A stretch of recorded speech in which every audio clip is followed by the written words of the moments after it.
Esto es Un Minuto en Nueva York. Aquí comienza un nuevo podcast. Our life together is so precious. Together we have grown.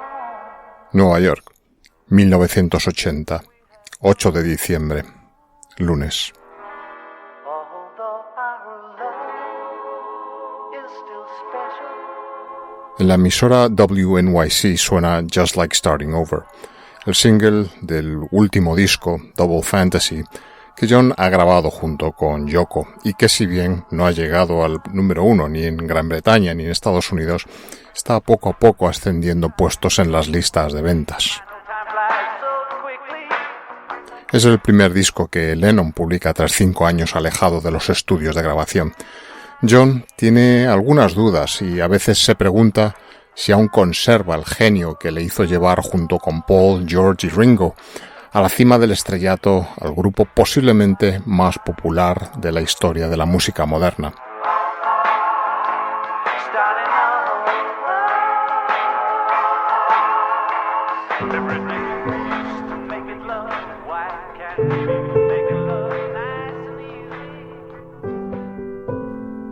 En esta feliz etapa de su vida, John es ya un neoyorquino más.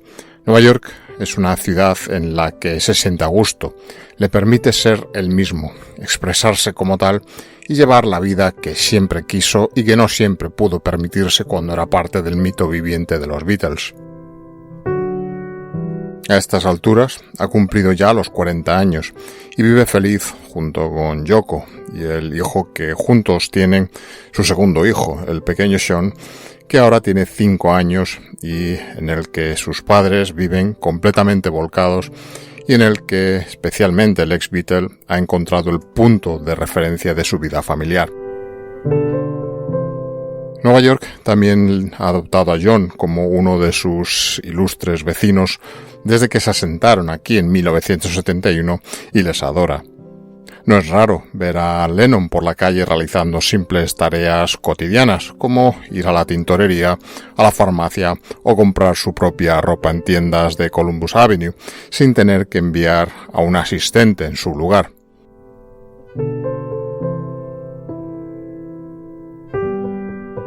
Esta ciudad le proporciona la libertad para caminar tranquilamente por sus calles como uno más y también el reconocimiento público suficiente para mantener su ego de artista a flote, pero sin llegar a tosigar o molestarle en ningún momento. El lugar para vivir en esta ciudad será en estos últimos años un opulento apartamento en el Dakota Building, un edificio situado en la intersección de las calles 72 Oeste y Central Park West, en el Upper West Side de Manhattan. Viven aquí desde 1973, cuando se mudan a este emblemático edificio desde su loft en Bank Street, en el West Village, donde antes vivían, supuestamente buscando más seguridad para él y su familia.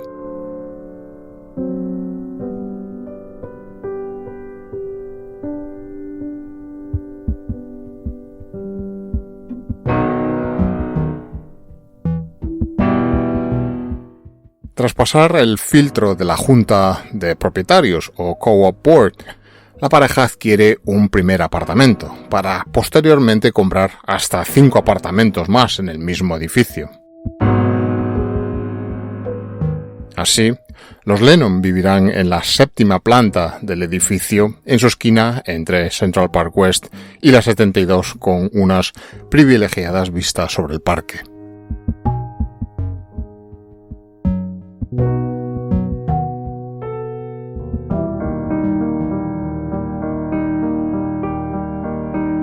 Nueva York, 1880. La isla de Manhattan ya se encuentra parcelada en gran parte según la retícula ortogonal del Commissioner's Plan de 1811 e incluso contiene ya en su trama la modificación posterior que permitió la incorporación del diseño para Central Park de Frederick Law Olmsted y Carl Vervoe, con su finalización y apertura en el año 1876. Edward Clark, un reputado abogado que era además cofundador de la Singer Sewing Machine Company. Era ya por aquel entonces un activo inversor de bienes inmobiliarios en Manhattan, algo a lo que venía dedicándose ya desde hacía algunas décadas atrás. Cuando se propuso desarrollar el edificio Dakota en 1880, Clark buscaría al ya afamado arquitecto Henry Janeway Hardenbergh, quien diseñaría el Hotel Plaza o el original Waldorf Astoria, situado entonces en parte del solar que hoy ocupa el Empire State Building, no solo para crear otro edificio más de apartamentos, sino para poner la semilla en el desarrollo inmobiliario de la Upper West Side, por aquel entonces todavía un sector de la ciudad en gran parte vacío y deshabitado. El Dakota Building reflejaría la visión de Clark de establecer este distrito como un suburbio exclusivo. El proyecto del Dakota instará a otros promotores y propietarios de terrenos a trabajar juntos para garantizar lo que Clark llamó el carácter exclusivo de la meseta del West Side. El nombre elegido para el edificio, según relata la tradición, sin que ésta cuente con un claro o definitivo fundamento histórico, vendría del hecho de que el edificio, al estar tan lejos del bullicioso por entonces centro de la ciudad, situado en el Bajo y Medio Manhattan, bien podría haber estado situado tan lejos como en el lejano oeste del país, al igual que las dos Dakotas. El trabajo de promoción de Clark y el diseño del proyecto de Hardenbergh fueron realmente exclusivos. No se escatimaron detalles en el exterior ni en el interior de los 65 apartamentos con que contaría en origen el edificio, ninguno de los cuales sería exactamente igual a otro. En ese momento, incluso los apartamentos más lujosos eran un concepto extraño para las clases acomodadas de la ciudad, que estaban acostumbradas tradicionalmente a la vida en viviendas unifamiliares. Clark, el promotor, tuvo que hacer un gran esfuerzo en la comercialización de un edificio multifamiliar, en un momento en que fue capaz de detectar que las tendencias sociales dictaban que la vida en un apartamento empezaba a ser aceptable entre las clases altas. Para desprenderse del estigma de la vivienda colectiva, tradicionalmente asociada a los estratos sociales más modestos, Clark tendría que ofrecer a las familias adineradas todos los atractivos de una mansión privada, llegando a ofrecer en algunos casos incluso hasta 16 habitaciones y estancias en algunos apartamentos.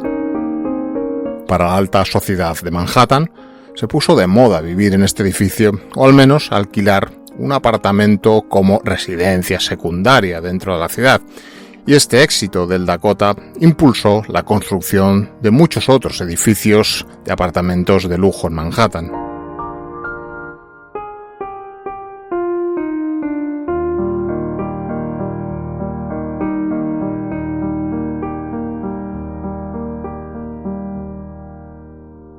Además de satisfacer estas y otras expectativas por parte de estas clases adineradas, el Dakota ofrecería muchas comodidades e infraestructuras modernas a sus residentes que eran excepcionales para la época y más propias de la segunda mitad del siglo XX. Parte de estos atractivos sería un amplio salón comedor público con el que cuenta el edificio, donde los inquilinos podrían incluso pedir a la carta y ser servidos bien en este salón o en su propio apartamento gracias a los montaplatos que hasta ellos llegaban. Otra característica innovadora para su tiempo, la electricidad, empleada en el edificio y que era generada por una planta térmica de carbón propia, que a su vez alimentaba el sistema de calefacción central. Además, junto a las dependencias destinadas al servicio de los pudientes inquilinos, situadas bajo las bordillas de las cubiertas del edificio, se crearía una sala de juegos y entretenimiento, además de un gimnasio. En años posteriores, estos espacios ubicados en el bajo cubierta del 10º piso se convertirían en nuevos apartamentos o se unirían a otros ya existentes.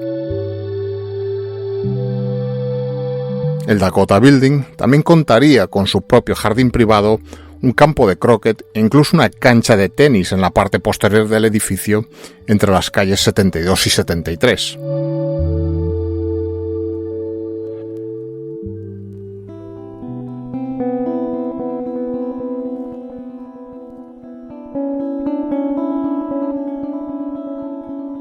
El sol de la mañana asoma ya sobre Central Park tras haber bañado Queens y el East Side con sus primeros rayos. John, ya despierto, se levanta de la cama y se pone un kimono negro. Dejando a Yoko durmiendo bajo las sábanas, camina hasta la sala de estar y contempla el horizonte del parque.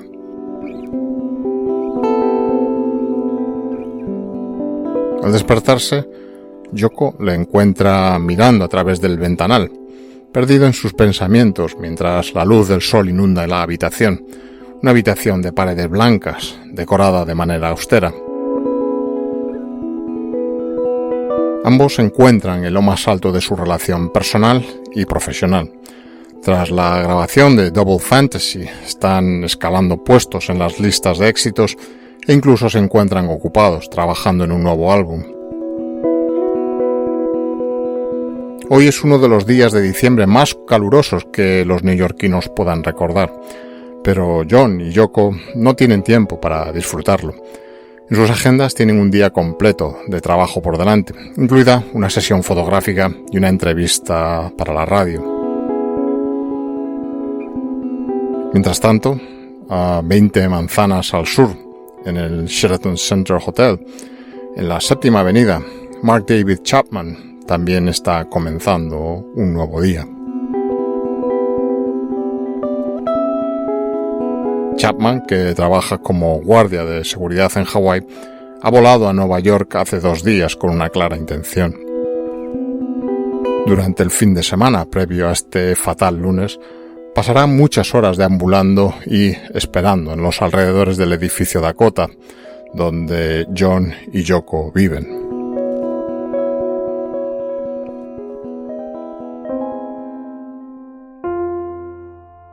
Estilísticamente, el Dakota Building es un edificio bastante difícil de definir.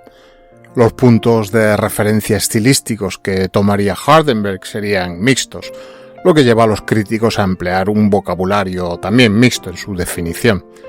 Los historiadores de la arquitectura actuales tratan de darle un nombre al estilo arquitectónico del Dakota, llamándolo en algunos casos renacimiento alemán, chateauesque e incluso renacimiento gótico.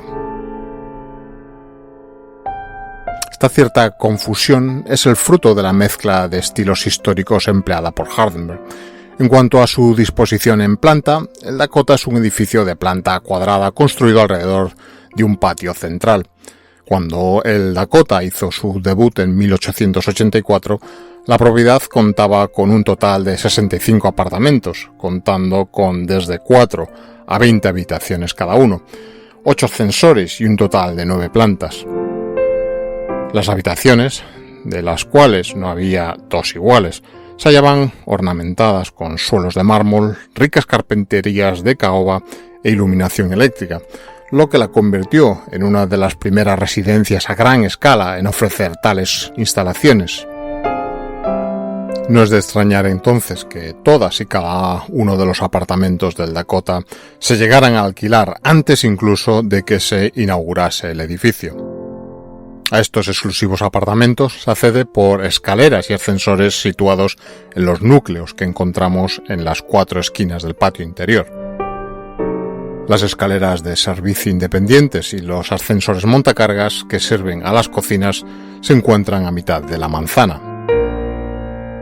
La entrada principal del edificio, con un gran arco, es una puerta para carruajes, lo suficientemente grande para que estos, tirados por caballos, en su día accedían y permitían a los originales residentes y vecinos descender protegidos de los rigores del clima.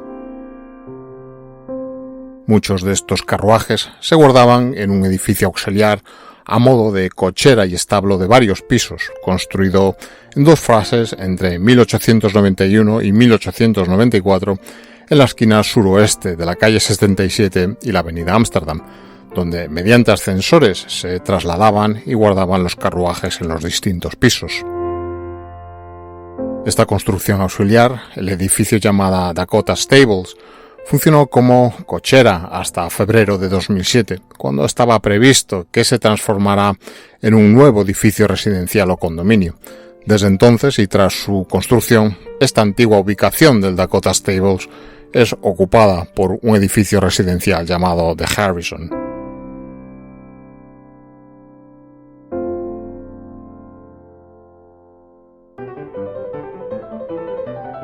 La distribución general de los apartamentos responde al estilo francés de la época, algo muy característico también en Nueva York en la década de 1870, con todas las habitaciones y estancias principales conectadas entre sí en sucesión continua y además accesibles desde un pasillo de servicio.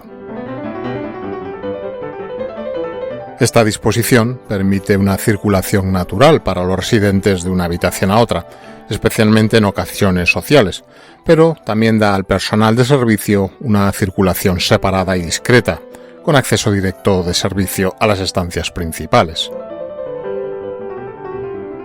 Estos espacios principales, tal como salones o el propio dormitorio principal de la casa, cuenta con vistas a la calle, mientras que comedores, cocinas y otras dependencias auxiliares están orientadas hacia el patio de manzana interior del edificio. Estos apartamentos, por lo tanto, contarían con ventilación cruzada entre dos fachadas, lo cual era una novedad relativa en Manhattan en aquel momento. Dentro de la grandiosidad y sofisticación de estos apartamentos, algunos de los salones miden hasta 15 metros de largo y muchos de los techos tienen hasta 4,3 metros de altura. Eso sin olvidar el mencionado aspecto decorativo con el que contaban, con suelos que incluían incrustaciones de maderas nobles, como la caoba, el roble y el cerezo. En fachada, los altos frontones y la cubierta con una profusión de buhardillas, ricos paneles de terracota, nichos, balcones y balaustradas le dan un carácter renacentista alemán y en cierto modo un cierto eco de un ayuntamiento hanseático centroeuropeo. Presidiendo sobre su entrada de la calle 72 y a modo de escudo y presentación de la finca, encontramos la efigie de un indio americano de Dakota que ilustra y da imagen al nombre de esta propiedad.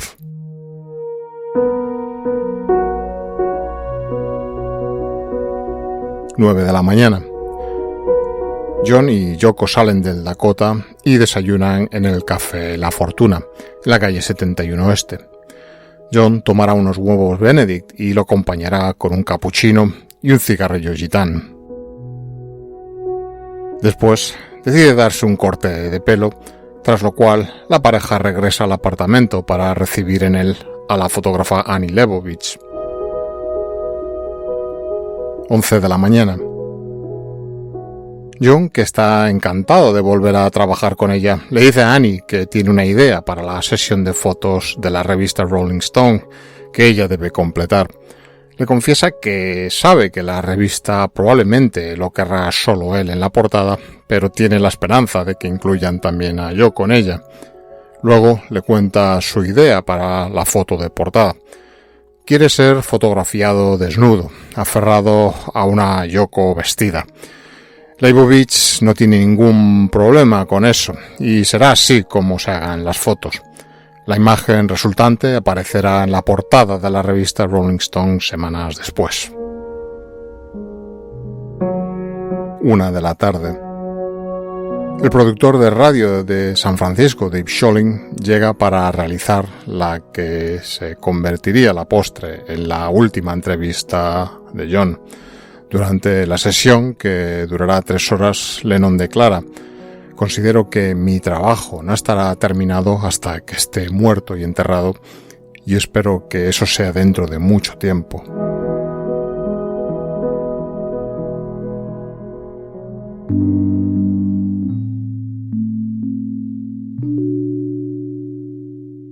Dejando a un lado su arquitectura, son los propios residentes y propietarios quienes han forjado en gran parte la leyenda del Dakota Building. Durante mucho tiempo fue un refugio para los caracteres más artísticos. El Dakota así fue hogar de personajes como Judy Garland, Lauren Bacall, Leonard Bernstein y, por supuesto, los más mediáticos y fundamentales para la cultura popular del siglo XX, Yoko Ono y John Lennon. A pesar del éxito comercial del edificio, su completo alquiler de todos los apartamentos desde el primer momento, a largo plazo no fue una operación inmobiliaria rentable para Edward Clark, el cual fallecería antes de su culminación, siendo sus herederos los encargados de gestionar el edificio desde entonces.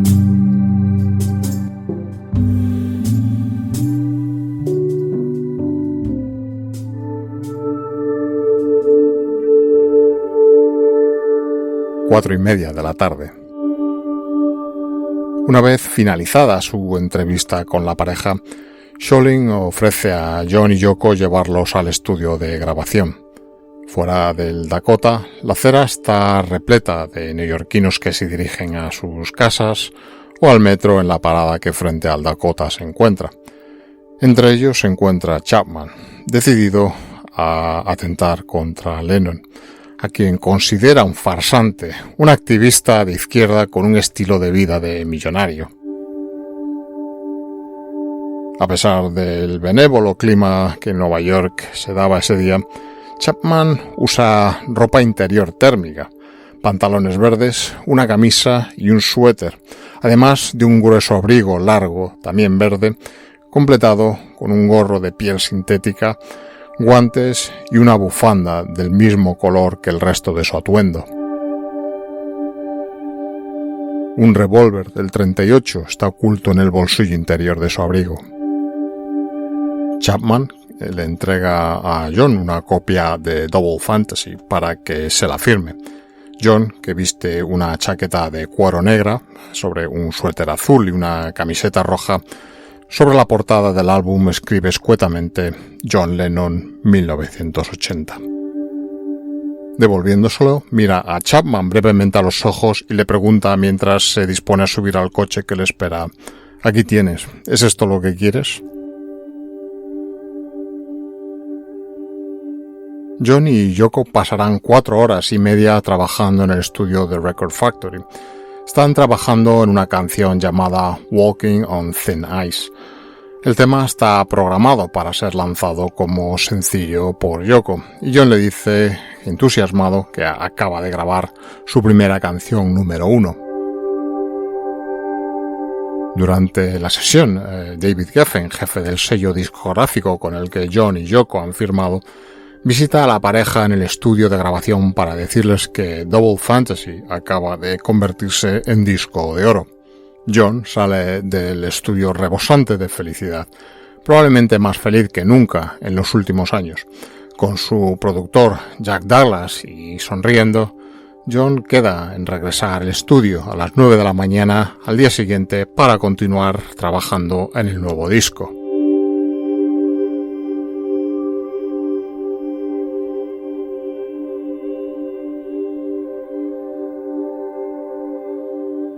(11:25 de la noche). En el trayecto de regreso a casa, la limusina los lleva por la 8ª avenida hasta Columbus Circle. Continúa hacia el norte por Central Park West y después gira a la izquierda en la calle 72. Mientras tanto, a la misma hora, Chapman sigue merodeando frente al Dakota, donde incluso había llegado a entablar conversación con el portero del edificio, un tal José Perdomo. 11:12 de la noche. En el momento en que la limusina que lleva a la pareja llega frente al Dakota, casualmente hay otro estacionado frente a la entrada, por lo que la limusina de los Lennon se detiene ante la entrada y Yoko sale, seguida de John, que lleva consigo una grabadora y algunos cassettes. John mira a Chapman mientras pasa y mientras se aleja para entrar al edificio, este entra en acción. Mientras John pasa, Chapman le dice: «Señor Lennon». John empieza a girar justo cuando Chapman saca el arma. Los primeros 2 disparos impactan en John en su espalda, haciéndolo girarse, mientras que otros 2 impactarán en su hombro. Un 5º disparo fallará. Cada una de las balas que hacen impacto atraviesan el cuerpo y se estrellan finalmente contra un cortavientos de madera y vidrio del portal del edificio detrás de él. Mientras Chapman se queda mirando su macabra obra en silencio, Lennon consigue subir tambaleándose los 5 escalones hasta la oficina del conserje del edificio, murmurando «me han disparado», antes de caer sobre el suelo boca abajo. El doorman del turno de noche, Jay Hastings, que se encontraba allí leyendo una revista cuando John entra, pulsará el botón de alarma debajo del escritorio que alerta a la policía. Yoko llega y se apresura a sostener en brazos a su marido moribundo y pide a gritos un médico. Fuera, Chapman se quita el abrigo para que la policía, que acaba de llegar, vea que no está armado y comenzará a hojear una copia del libro The Catcher in the Rye, el guardián entre el centeno, de J.D. Salinger, que llevaba consigo. En apenas 2 minutos la calle se llena de sirenas. Mientras Chapman está esposado ya, 2 oficiales de policía cargan al músico sobre sus hombros y lo colocan en la parte trasera de su coche patrulla. Jay, uno de los policías, recuerda haber oído crujir los huesos de John cuando lo levantaron, mientras su compañero conduce a toda velocidad saltándose los semáforos en rojo en dirección al Hospital St. Luke's Roosevelt, en la cercana Amsterdam Avenue del Upper West Side. Cuando llegan a la puerta del servicio de urgencias, el oficial James Moran se gira dentro del coche y le pregunta «¿Eres John Lennon?». Mientras se aleja, cuando los servicios del hospital le sacan del coche, John asiente levemente y gime «sí». Es lo último que se escuchó decir a John Lennon.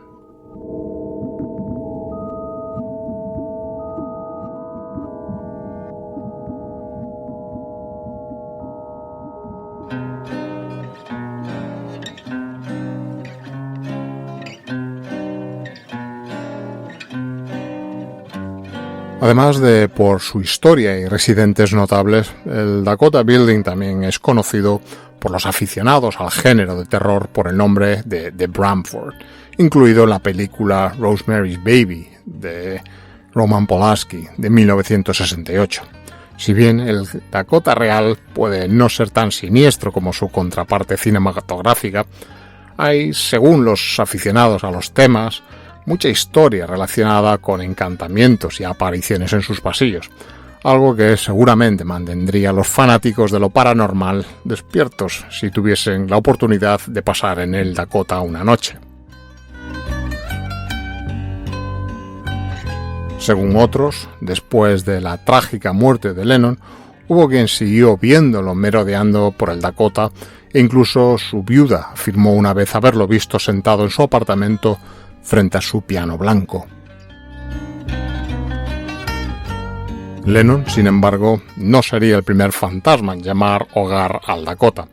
Mientras él mismo residía en él, afirmó una vez haber visto una aparición a la que apodó la Dama Fantasma que llora en los pasillos del edificio.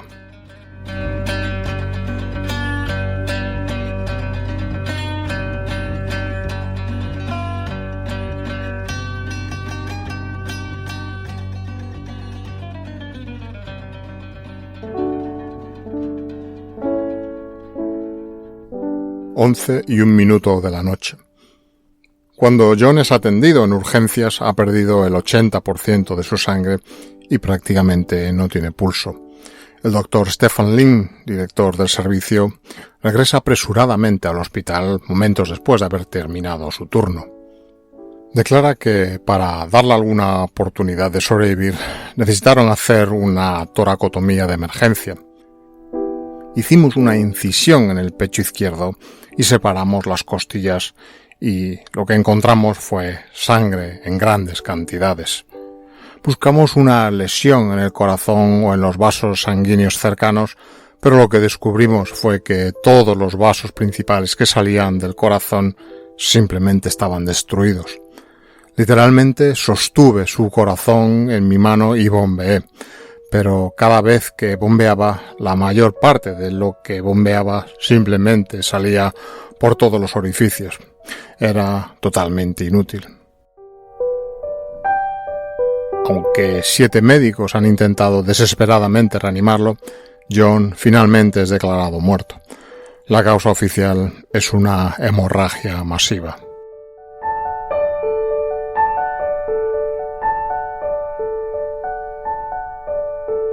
11:15 de la noche. In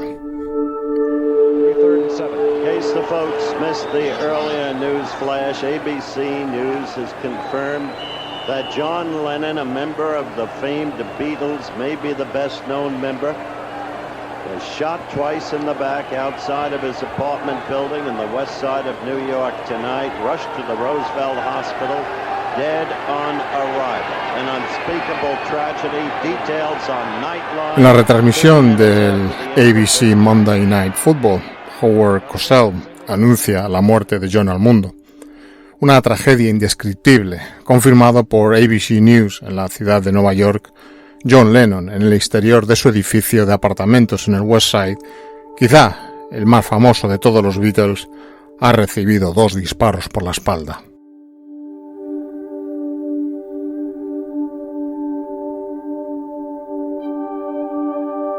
Ocho meses después, Mark David Chapman, habiéndose declarado culpable de asesinato, sería sentenciado a cadena perpetua. Rechazada su solicitud de libertad condicional por 5ª vez en octubre de 2012, el prisionero 81A2860 permanece hoy en día en régimen de aislamiento en la prisión estatal de Attica, Nueva York.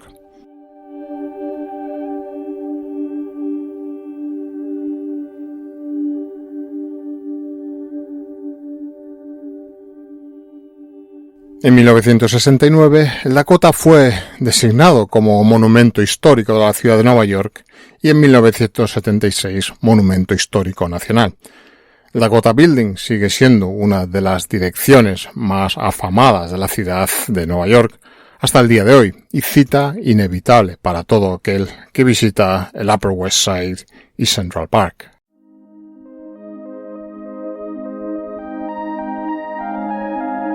El asesinato de Lennon provocó un torrente de dolor en todo el mundo a una escala hasta entonces sin precedentes. Yoko Ono enviaría esa misma noche un mensaje a la multitud que cantaba fuera del Dakota, pidiéndoles que se retirasen y volviesen a reunirse en el Central Park Bandshell el domingo siguiente para ofrecer 10 minutos de oración en silencio. El 14 de diciembre de 1980, millones de personas en todo el mundo respondieron a la solicitud de hacer una pausa de 10 minutos en silencio para recordar a Lennon. 30.000 personas se reunirían en Liverpool, la ciudad natal de Lennon, y más de 225.000 llegaron a concentrarse en Central Park, muy cerca del lugar del tiroteo. Durante esos 10 minutos, todas las emisoras de radio de Nueva York dejaron de emitir. Los restos de Lennon serían incinerados en el cementerio Ferncliff en Harsdale, situado al norte de la ciudad en el condado de Westchester, sin que se celebrase ningún funeral. Si bien, inmediatamente tras la muerte de Lennon, en un fragmento de la mediana de West Drive, la vía que conecta Central Park con la calle 72 Oeste, se erigió un memorial denominado Strawberry Fields, no fue hasta agosto de 1981 cuando una sección de Central Park, la más próxima al Dakota, fue rebautizada oficialmente con este nombre, llevándose el nombre de la canción de los Beatles de 1967 escrita por John, refiriéndose al nombre que tenía el antiguo orfanato del Ejército de Salvación Strawberry Field en Liverpool, muy cerca de la casa donde Lennon había pasado su infancia. En 1984 se anunció el proyecto definitivo para el memorial que conocemos hoy, el cual cuenta con una extensión de 1 hectárea y fue diseñado por el arquitecto paisajista Bruce Kelly. En octubre de 1985 se inaugurará este memorial con la presencia, entre otras personalidades, de la propia Yoko Ono o el entonces alcalde de la ciudad, Ed Koch. En el centro de este memorial, dedicado a la memoria de Lennon y donde nunca faltarán flores, podemos leer en un mosaico sobre fondo blanco su ya universal Imagine.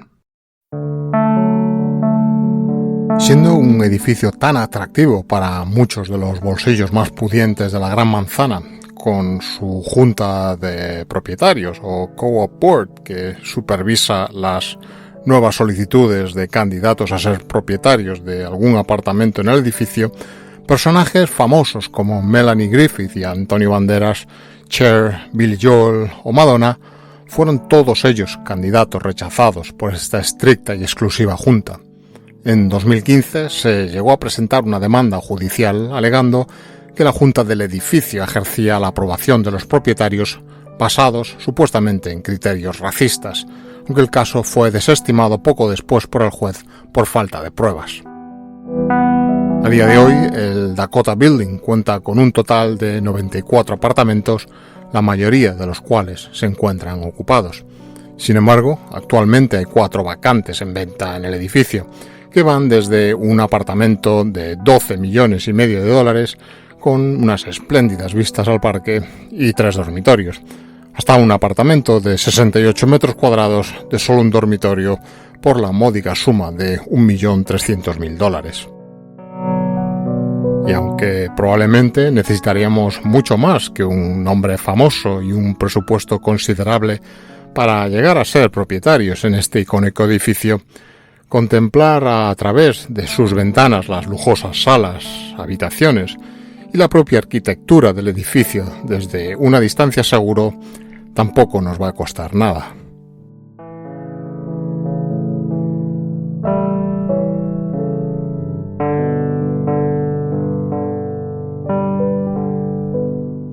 Un Minuto en Nueva York es un podcast escrito y producido en Nueva York que te trae una selección de retazos de su historia, costumbres, personajes y arquitectura, contadas desde un punto de vista personal, subjetivo y no siempre riguroso.